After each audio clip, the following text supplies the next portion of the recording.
Bueno, pues es miércoles de mesa, Roy Campos, René Casado, don Pepe Fonseca. Don Pepe, una provocación, por favor. No fue una provocación, fíjate, ¿no? Que fue una frase sabia de un taxista que me dijo, fíjese que este señor, refiriéndose al señor presidente de la República, dijo, este señor se comportaba como presidente cuando era candidato y ahora que es presidente está actuando como si fuera candidato otra vez, peleándose con todos y un poco rijoso, dice, pero como igual que en campaña. Dice, tenemos un presidente en campaña. Pues ese fue el diagnóstico de un taxista, en una frase, se actúa como candidatos cuando ya es presidente. Y creo que pues es un juego, pues le va a durar bastante tiempo. Yo creo que tiene un capital político. Ahora sí que sí, de verdad, no solo fue un candidato teflón en esta campaña. López Obrador, vamos a tener en López Obrador un presidente teflón también. Sí, todo, nada le hace daño. Le armaron el teflón. Él no tenía teflón, le pusieron el teflón, porque en el 2006 no tenía teflón. No. Le fueron armando el teflón y para el 18 llegó con teflón. Él se lo fue construyendo. Él pues. Sí, pues, pero ante la reacción de dando ataque, mira, yo difiero del taxista, no del señor taxista, y perdóneme, señor taxista, porque es distinto candidato, y de candidato nunca le pegó a los presidentes. O sea, no buscó el debate con los presidentes. Hablaba en general del PRI, PAN, malos gobiernos, pero ahora ya dio nombres, ya dijo Cedillo, o sea, no los dijo. Nunca le pegó a Peña, a Cedillo, a Fox. Ya de presidente, en sus mañaneras, hay dos elementos que en todas sus mañaneras están. En todas. De alguna manera, en todas las mañaneras, mete programas sociales. Ya sea para ayudar a los pueblos guachicoleros, ya sea siempre, y en todas las mañaneras habla de la corrupción y el mal gobierno de los gobiernos anteriores. Es decir, nos recuerda por qué llegó y nos recuerda para qué está ahí. En todas las mañaneras son dos elementos. Lo que pasa es que en esta semana lo que metió es, primero, un ataque contra Calderón, sin decir el nombre, pero era ataque contra Calderón, y encontró que va a haber dos expresidentes rijosos. Fox y Calderón le van a contestar todo. Fox porque así es, y Calderón porque es un político activo, no es un político retirado, es un político activo que está tratando de formar un partido incluso. Entonces a Calderón hasta un favor le hacen dándole escenario, porque también, así como López Obrador vive en el conflicto, Calderón sabe vivir en el conflicto. Bueno, y la declaración que hizo aquí fue... Así, lo retó. Sí. Lo retó. Y le echó para atrás, ¿eh? Sí, aunque es su estilo. O sea, una disculpa se vendió, pero yo lo metió a su terreno. No hablo de la parte legal, sino de la parte moral. O sea, lo metió al terreno de López Obrador, donde dice, no, yo no tengo ninguna acusación legal, porque Calderón decía, no violé la ley. Sí. No, ese no es el problema. El problema es el moral. Y eso es un asunto muy difícil de alegar, porque luego la moral es personal. La ética del político es la ley. Así es, y de todos. De todos. Tiene que ser así. Pues esto que hablamos es, una vez más, la manifestación de un candidato y después un presidente ya con el poder legítimo de las elecciones al ganar, y luego el poder formal, que busca sentar sus reales con un aparato de propaganda centrado en él. Yo creo que él es la máquina misma de propaganda, ¿sí? Donde aquí hemos hablado en otras ocasiones, y también lo escribiste, Joaquín, donde él traía durante muchísimos años, no solamente la campaña pasada, el personaje del héroe justiciero, y esa necesidad de ser el sheriff, el marshal que llega al pueblo y que muestra su poder y el control del poder, gana y sigue con esa actitud, y yo no creo que vaya a cambiar ello. ¿Por qué va a cambiar? Así es, no tiene por qué cambiar, es su naturaleza, está en su consistencia, y trae una estrategia que es muy importante. Solo eso, pues con eso, ello mismo. Ese estilo lo llevó a Palacio Nacional de presidente. Así es, y trae una estrategia, porque eso es lo que uno tendría que preguntarse. ¿Por qué él no corre el riesgo, como muchos analistas hacen en su observación, de que sea constantemente un presidente peleonero, provocador? Y si lo es, Si lo es, él tiene una narrativa y un cuento muy eficaz. Si no tiene adversarios, él cumple la ley clásica de la propaganda del librito, lo creas, y si no lo tienes o es pequeño, lo haces grande porque necesitas hacerlo. Ahora, trae grandes monstruos y molinos de viento, ¿no? Central, el neoliberalismo, sí, al que culpa. Ahora, y aquí se cumplan no aquellos 3 sobres que se decía de la política tradicional, de cuál es el primer sobre y qué tienes que decir y culpar a los demás. Yo considero, Joaquín, Roy, don Pepe, es que es parte de su estrategia de la centralización del poder, lo que hemos dicho, centralización de la comunicación y una narrativa. Eso fue lo que ganó el 1 de julio. Lo único que yo sí tengo, y tengo que reprocharle al señor presidente en sus conferencias mañaneras, es que me esté reescribiendo la historia. Por ejemplo, hace 2 días se refirió a la desigualdad en México. La desigualdad que han producido 36 años de neoliberalismo. Y la desigualdad de estos 36 años es peor que la desigualdad de la colonia a la que se refería Morelos cuando habló de moderar la indigencia y moderar la opulencia. Perdón, yo sí he leído historia y hay gente, como estamos hablando en un pueblo donde muy pocos sabemos historia, y perdón, y me precio de saber historia, la historia de mi país al menos, pues perdón, pero no, la desigualdad era brutal en la colonia. Hombre, porque era normal, porque había esclavitud. Había esclavitud. Sí. Y hoy, bueno, me van a decir, es que hoy hay esclavitud moderna, es otra cosa. Eso, no, sí, es otro rollo. Hay esclavitud sexual, es otra cosa, eso es un delito, ¿sí? Aquella era, y los hacendados, el derecho de Pepe, el discurso de retórica, pero además sí, todo ganador intenta reescribir la historia. Sí, perdón, alternancia. Pero yo como Porfirio Díaz reescribió la historia. Yo he estado leyendo la historia de México, la historia de México desde que tenía 9 años. Lo primero que leí desde que tenía 9 años fue México a través de los siglos. Me interesé en la historia de mi país y no he dejado de estar interesado. Entonces, no me parece que le haga que la reescriba en función a la retórica. Entiendo por qué es su retórica, pero también hoy que lo escuché en la mañana, le está atribuyendo logros a su administración. Entonces no, logros que no son. Todavía no, espérate, lo que pasa es que tú no lo oyes. No. Tú no lo oyes. Estoy dormido todavía. Bueno. Por ejemplo, anunció que ya no se construyen por decisión del gobierno actual viviendas del Infonavit, de esas chiquitas de 30 metros.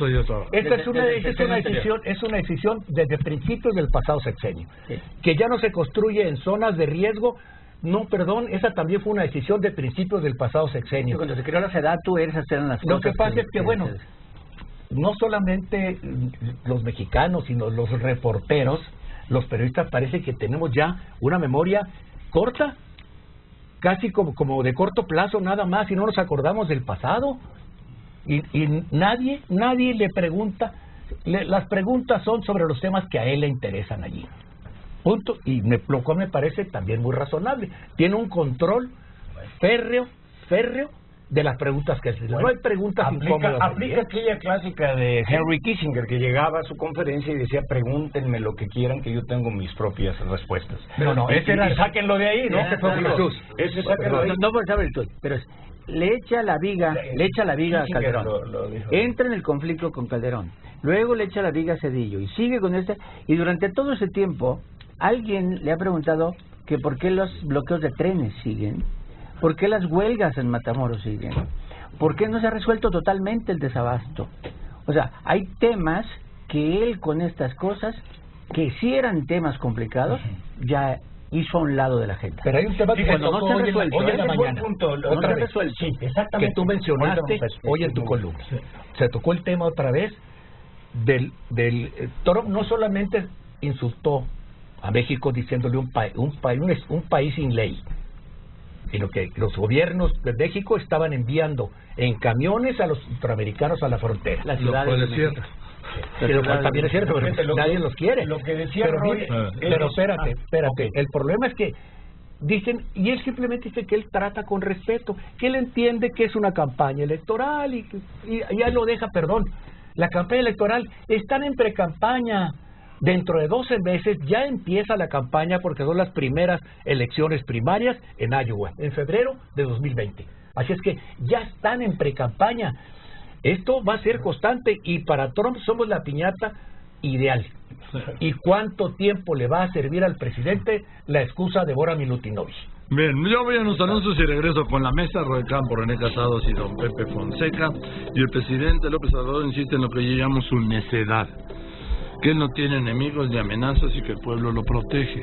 Eso es un error, eso es un grave error, señor presidente. No se trata de que el pueblo lo proteja, porque el pueblo, reitero, no está preparado para proteger a un jefe de gobierno o de Estado. Aunque sea el pueblo bueno y todo lo que usted señala, que lo es, entre el pueblo bueno se puede colar un loco, que ya lo hemos visto. Y como le decía hace un momento, los locos, sobran. Y están de moda algunos, ¿sí? Siga con López Dóriga aquí en Radio Fórmula, cadena nacional e internacional. Y lo que es los usos y costumbres, diría, ya saben quién, ¿no? Linchan a un hombre en la alcaldía de Xochimilco, ¿por qué? Por andar de... los de la gabardina, ¿no? Con una mujer, ¿sí? Estos les dicen exhibicionistas. No son exhibicionistas, son unos degenerados, exactamente. Ayer se celebró el 102 aniversario de nuestra Carta Magna. En Puebla, ¿no? Sí, en Puebla, según la Secretaría de la Cultura. De la Cultura, sí. Híjole. Sí, mayo.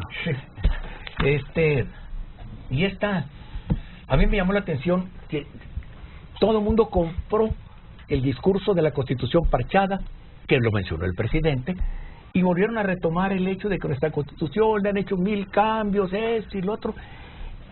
Y lo escucho en algunos comunicadores, a los cuales algunos amigablemente, porque algunos que quiero mucho, les mandé un mensajito y dicen, no peguen, porque dicen, vean la Constitución americana, siempre nos comparan con la Constitución americana. Vean, tiene 27 enmiendas la Constitución americana, que tiene más de 200 años. Sí, nomás que ellos no cambian la Constitución para hacer legal algo o constitucional algo.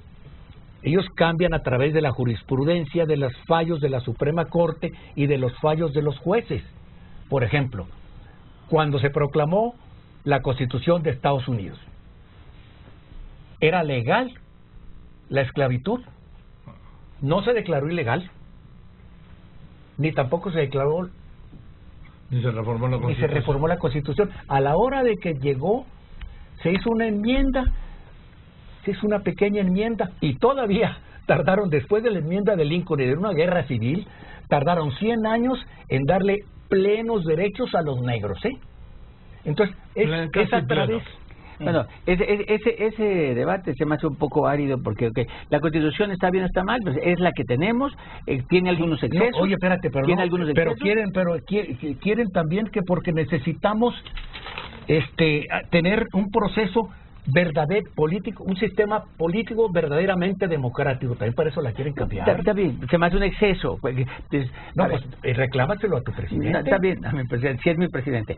Más bien quiero regresar al tema, Joaquín, el de ese que dices tú que es una necedad. Yo digo que es una irresponsabilidad, incluso. O sea, es una y lo dijimos aquí antes de que tomara posesión, cuando hablaba de que iba a ser así. Y es una irresponsabilidad porque no está pensando en el resto de mexicanos. Es decir, el cuidarlo él no significa cuidar a Andrés Manuel López Obrador, sino el presidente de México. Exacto. Entonces, cuando dice es que la gente cuida, a lo mejor está pensando en Andrés Manuel López Obrador. No, requerimos que cuiden al presidente de México, todos los mexicanos, hayan o no votado por él. Porque si a él le pasa algo, el país le va mal. No lo resiste. No, exactamente. Pero es que conecta cuando hablábamos... La irresponsabilidad es porque no está pensando en todos los demás, solo en él. A eso me refiero. Sí.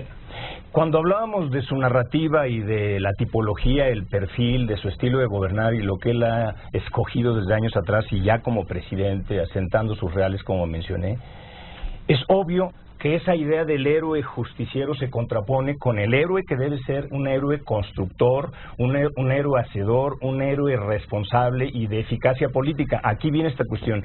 no es deseable un presidente que se coloque en la tipología, en su gesta, en su epopeya, en su narrativa, en héroe temerario, porque antes que todo es jefe de Estado, como ustedes dicen, es presidente de todos los mexicanos, y porque corre peligros innecesarios. Esa es una irresponsabilidad política, exponer no solamente su persona, sino la investidura como jefe de Estado. Yo creo que eso hay que estarlo observando, y qué bueno que lo trajiste a la mesa, Joaquín, y lo mencionas. Qué bueno que lo cuiden, pero no basta. Porque además para eso se necesitan cuerpos profesionales que disuadan y prevengan, y aún así nunca hay una garantía, siempre se cumple lo que decía Obregón.